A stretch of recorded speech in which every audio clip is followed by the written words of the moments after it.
उदयपुर से बड़ी खबर, जहां मौलाना से मारपीट का मामला सामने आया है। पहलगाम में हुए हमले का जिक्र करते हुए मौलाना से मारपीट, विशेष समुदाय के लोग देर रात पहुंचे भोपालपुरा थाना।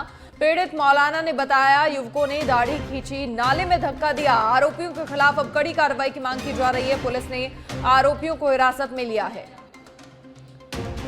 पहलगाम हमले का विरोध चारों तरफ है, लेकिन ऐसी तस्वीरें निकलकर सामने आना भी वाकई निंदनीय है। जहां एक तरफ सभी से एकजुट होकर मिलकर रहने की अपील की जाती है, वहीं देश में ही अगर ऐसे कुछ अपवादों की वजह से ऐसे मामले सामने आएंगे तो फिर आखिर कैसे चलेगा। हालांकि फिलहाल पुलिस ने एक्शन लेते हुए आरोपियों को हिरासत में ले लिया है, लेकिन ये वाकई निंदनीय है। उदयपुर से ये बड़ी खबर, जहां मौलाना से मारपीट का मामला सामने आया है। ये बड़ी जानकारी, पहलगाम हमले का जिक्र करते हुए ये बदसलूकी की गई, मौलाना से मारपीट की गई।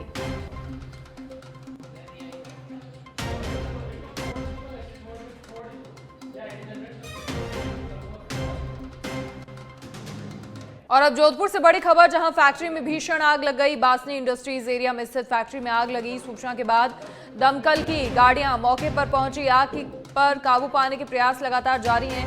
जोधपुर से बड़ी खबर, जहां फैक्ट्री में भीषण आग लगी। बासनी इंडस्ट्रीज एरिया में स्थित फैक्ट्री में ये आग लगी। ये बड़ी जानकारी, बड़ी खबर। सूचना के बाद दमकल की गाड़ियां मौके पर पहुंची। बड़ी खबर, आग पर काबू पाने के प्रयास लगातार जारी हैं। जोधपुर से बड़ी जानकारी, बड़ी अपडेट।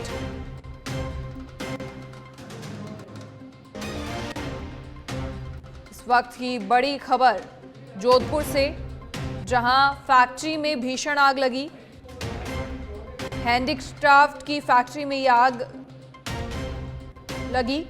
बासनी इंडस्ट्रीज एरिया में स्थित फैक्ट्री में भीषण आग लगी। सूचना के बाद दमकल की गाड़ियां भी मौके पर पहुंची हैं और लगातार आग पर काबू पाने का प्रयास जारी है। कोशिशें लगातार जारी हैं। दमकल मौके पर मौजूद है। बड़ी जानकारी, फैक्ट्री में भीषण आग लगी। जोधपुर से ये बड़ी खबर, बासनी इंडस्ट्रियल एरिया में स्थित फैक्ट्री में आग लगी है। हैंडीक्राफ्ट की फैक्ट्री बताई जा रही है। एरिया की 6 नंबर गली में आग लगी है। जैसे ही जानकारी मिली, दमकल की गाड़ियां मौके पर पहुंची हैं। फिलहाल लगातार तमाम प्रयास किए जा रहे हैं, जल्द से जल्द आग को बुझाया जा सके। और ये तस्वीरें आप अपनी टीवी स्क्रीन पर देख रहे हैं। इन तस्वीरों को देखकर अंदाजा लगाया जा सकता है कितनी भीषण ये आग लगी है। काला धुआं उठ रहा है लगातार। ये तस्वीर आप फिलहाल अपनी टीवी स्क्रीन पर देख रहे हैं। बासनी इंडस्ट्रीज एरिया में स्थित फैक्ट्री में ये भीषण आग लगी है। सबसे पहले ये तस्वीरें आपकी टीवी स्क्रीन पर, फैक्ट्री में भीषण आग लगी है। हैंडीक्राफ्ट की फैक्ट्री बताई जा रही है और बासनी इंडस्ट्रीज एरिया में ये फैक्ट्री स्थित है, गली नंबर 6 में, जहां ये आग लगी है। और फिलहाल दमकल की गाड़ियां मौके पर मौजूद हैं। लगातार कोशिशें जारी हैं, जल्द से जल्द आग को बुझाया जा सके। इस आग के बाद चारों तरफ अफरा तफरी का माहौल, और ये सबसे पहले तस्वीर आप अपनी टीवी स्क्रीन पर देख रहे हैं। तस्वीरें वाकई डरा देने वाली हैं। इन तस्वीरों को देखकर अंदाजा लगाया जा सकता है कितनी भीषण ये आग इंडस्ट्रियल एरिया की 6 नंबर गली में बताया जा रहा है ये आग लगी है। सूचना जैसे ही मिली, दमकल की गाड़ियां मौके पर पहुंची और फिलहाल लगातार तमाम प्रयास किए जा रहे हैं आग को जल्द से जल्द बुझाया जा सके। बड़ी जानकारी, बड़ी खबर जोधपुर से ये खबर, जहां बासनी इंडस्ट्रियल एरिया की गली नंबर 6 में ये आग लगी है। हैंडीक्राफ्ट की फैक्ट्री बताई जा रही है और इस फैक्ट्री में भीषण आग लगी है। फिलहाल दमकल की गाड़ियां, जैसे ही जानकारी दी गई, मौके पर पहुंची और कोशिशें लगातार जारी हैं कि जल्द से जल्द आग पर काबू पाया जा सके। बड़ी जानकारी, बड़ी खबर। सबसे पहले ये तस्वीरें आप अपनी टीवी स्क्रीन पर देख रहे हैं। जैसे ही सूचना मिली, दमकल की गाड़ियां मौके पर पहुंची हैं। फैक्ट्री में भीषण आग, और ये सबसे पहले तस्वीरें आप अपनी टीवी स्क्रीन पर देख रहे हैं। बासनी इंडस्ट्रीज एरिया में आग लगी है। सूचना के बाद दमकल की गाड़ियां मौके पर पहुंची हैं। लगातार कोशिशें जारी हैं जल्द से जल्द आग बुझाई जा सके और आसपास के जो भी प्रतिष्ठान है उन पर आग का तांडव ना देखने को मिले, इसीलिए लगातार कोशिश जारी है कि आग और ना फैले। लगातार आग को बुझाने के प्रयास जारी हैं। सूचना जैसे ही मिली दमकल की गाड़ियां मौके पर पहुंची और फिलहाल लगातार कोशिशें जारी हैं कि जल्द से जल्द आग बुझाई जा सके।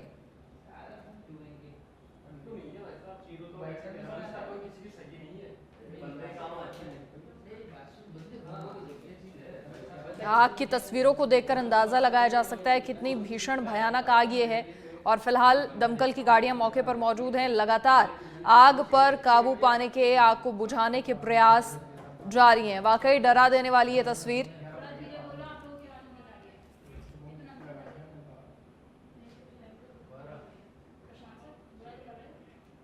कोटपूतली के बानसूर कस्बे में एक युवक ने गृह कलेश के चलते फांसी लगाकर आत्महत्या करने की कोशिश की है। घटना की जानकारी मिलते ही क्षेत्र में हड़कंप मच गया और मौके पर भारी संख्या में लोग एकत्रित हो गए।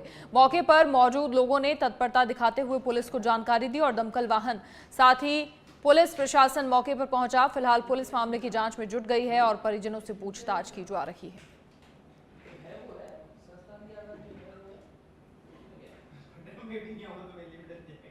इसका नाम है पूर्णचंद सनोप रूपचंद माड़ियों की ढाणी का है, 500 रुपये रहने वाला है। और इसे प्रारंभिक पूछताछ में ये सामने आया तथ्य कि इनके आपस में गृह क्लेश है। गृह क्लेश को लेकर के ही ये यहाँ करके आत्महत्या करने के लिए कदम उठाने के लिए यहाँ पहुँच गया है। तो इसको सकुशल उतार लिया गया है और हॉस्पिटल में हल्की मोटी कोई चोटें हैं तो डॉक्टर्स इलाज कर रहे हैं। खबर जयपुर से है, जहां पर जिला पश्चिम पुलिस ने बगरू थाना क्षेत्र के होटल पर कार्रवाई की है, जिसमें अंग्रेजी शराब जब्त की गई है। साथ ही होटल संचालक को आबकारी अधिनियम में गिरफ्तार किया गया है। इसी के साथ बता दें, होटल में चल रही रेव पार्टी के दौरान 40 व्यक्तियों को धारा 170 BNSS में गिरफ्तार भी किया गया है।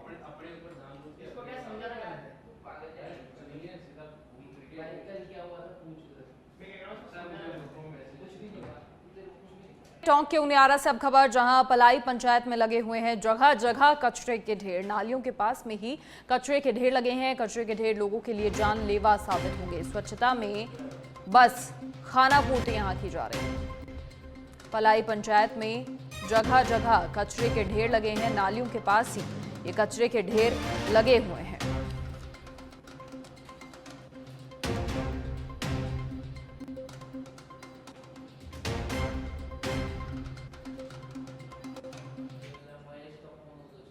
श्री अग्रसेन सभागार में पहलगाम आतंकी हमले में मारे गए देश के नागरिकों के लिए श्रद्धांजलि सभा का आयोजन किया गया। इसमें आतंकवादियों की गोलियों का शिकार होने वाले 28 दिवंगतों के चित्र के सामने 28 मोमबत्ती जलाकर पुष्पांजलि दी गई।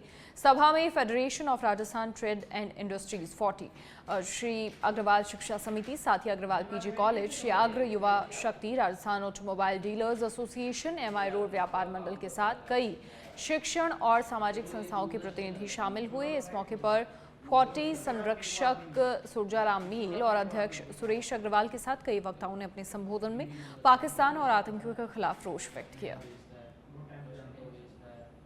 पहलगाम में हुए आतंकी हमले में कुछ लोगों ने जो चुना वो धर्म को चुना और नफरत को चुना, और वहाँ पे भी कुछ लोग ऐसे मौजूद थे जिन्होंने इंसानियत और मानवता का उदाहरण पेश किया। आज इस 40 की तरफ से जो श्रद्धांजलि सभा रखी गई है उसमें पूरा 40 परिवार उन परिवार के साथ संवेदना प्रकट करता है। तन मन धन से सब तरीके से 40 परिवार उनके साथ है और हुए वहाँ पे जो शहीद लोग हैं उनको आगे उठाया गया है और हम इसका पुरजोर समर्थन करते हैं। और इसको आगे अभी सरकार ने रोका है, रोकना में इसको आगे पूरा समझौता कैंसिल किया जाए, ऐसी हम उम्मीद करते हैं और सरकार इन पे कड़ा जवाब देगी। ऐसे भी आगे उठाया गया है। कोटा के MBS अस्पताल में एक अजीबोगरीब घटना हुई, जब हिंडौली से करीब 50 ग्रामीण एक युवक की अशांत आत्मा को लेने अस्पताल परिसर में आए। ग्रामीणों के मुताबिक युवक सुल्तान की 3 साल पहले अकाल मृत्यु हो गई थी, लेकिन अब भी उसकी आत्मा चैन से नहीं है। सुल्तान के पिता कचौड़ी लाल का कहना कि उनका बेटा मरा नहीं है, बल्कि उसकी आत्मा अब भी भटक रही है। उनका कहना है कि परिजन एक तांत्रिक की सलाह पर आत्मा को मुक्ति दिलाने के लिए एमबीएस अस्पताल पहुंचे, जहां 3 साल पहले उसकी मौत हुई थी। अस्पताल प्रशासन ने इस घटना को अंधविश्वास बताया और कहा कि इलाज के स्थान पर इस तरह की गतिविधियां न सिर्फ कानून के खिलाफ हैं, बल्कि दूसरों के लिए भी असुविधा का कारण बनती हैं।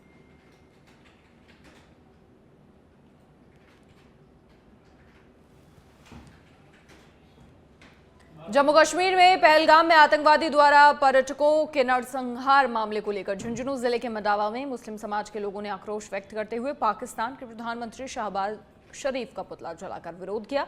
इस अवसर पर पहलगाम आतंकी हमले के विरोध में पूर्व पालिका उपाध्यक्ष आयूब भाटी के नेतृत्व में सैकड़ों समाज के लोगों ने जमकर मुर्दाबाद के नारे लगाते हुए अपना रोष जाहिर किया। इस अवसर पर आयूब भाटी ने कहा कि आतंकियों और आतंकियों को पनाह देने वाले पाकिस्तान को ऐसी सजा मिले कि उनकी कई पीढ़ियां याद रखें। उन्होंने कहा इस दुख की घड़ी में समस्त लोग सरकार के साथ हैं। साथ ही कहा कि आतंकवादियों का कोई मजहब नहीं होता है, उनका काम सिर्फ भाई को भाई से लड़वाना होता है।